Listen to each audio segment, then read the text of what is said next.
বাংলাদেশের রাজনীতির অঙ্গনে আবারও উদ্বেগের খবর। আওয়ামী লীগের সাধারণ সম্পাদক ও প্রভাবশালী রাজনৈতিক নেতা ওবায়দুল কাদেরের শারীরিক অবস্থা আরও অবনতি। দীর্ঘ সময় ধরে ওবায়দুল কাদের গুরুতর অসুস্থ অবস্থায় হাসপাতালে ভর্তি ছিলেন। চিকিৎসকদের নিবিড় পর্যবেক্ষণে তার চিকিৎসা চললেও সাম্প্রতিক সময়ে তার শারীরিক অবস্থা আশানুরূপ উন্নতি লক্ষ্য করা যায়নি। এমন পরিস্থিতিতে চিকিৎসকেরা নতুন করে সিদ্ধান্ত নিয়েছেন তাকে হাসপাতালে না রেখে নিজ বাসায় অবস্থান করে চিকিৎসা চালিয়ে যেতে হবে।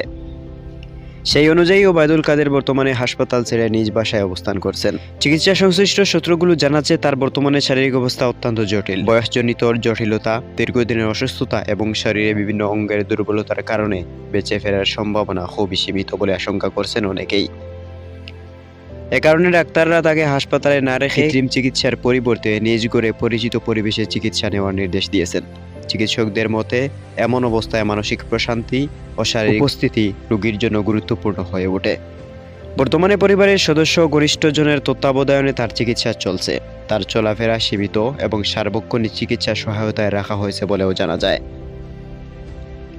ওবায়দুল কাদেরের এই শারীরিক অবস্থার খবরে রাজনৈতিক অঙ্গনে নেমে এসেছে নীরবতা ও উদ্বেগ।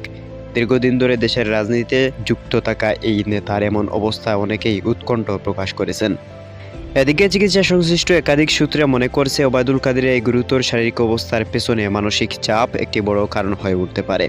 ক্ষমতা হারানোর পর দীর্ঘদিন ধরে তিনি রাজনৈতিকভাবে নিষ্ক্রিয় অবস্থায় রয়েছেন। পাশাপাশি তার বিরুদ্ধে রাষ্ট্রদ্রোহ সহ একাধিক মামলা থাকায় মানসিক উদ্বেগ ও টেনশন বেড়েছে বলে ধারণা করা হচ্ছে। চিকিৎসকদের মতে দীর্ঘস্থায়ী মানসিক চাপ শরীরের ওপর মারাত্মক প্রভাব ফেলতে পারে, বিশেষ করে হৃদযন্ত্র, স্নায়ুতন্ত্র ও রোগ প্রতিরোধ ক্ষমতার ওপর এর প্রভাব অনেক বেশি পড়বে। এমন চাপ থেকেই শারীরিক অবস্থা দ্রুত খারাপের দিকে চলে যেতে পারে মনে করছেন অনেকেই। এজন্য চিকিৎসকরা বলেছেন বর্তমানে পরিস্থিতিতে তাকে রাজনৈতিক ও মানসিক চাপ থেকে যতটা সম্ভব দূরে রেখে শান্ত পরিবেশে চিকিৎসা চালিয়ে যাওয়াই সবচেয়ে নিরাপদের সিদ্ধান্ত। সব মিলিয়ে শারীরিক অসুস্থতার পাশাপাশি রাজনৈতিক বাস্তবতা ও আইনি জটিলতা দুই দিকের চাপেই তার বর্তমান অবস্থাকে আরও সংকটপূর্ণ করে তুলেছে।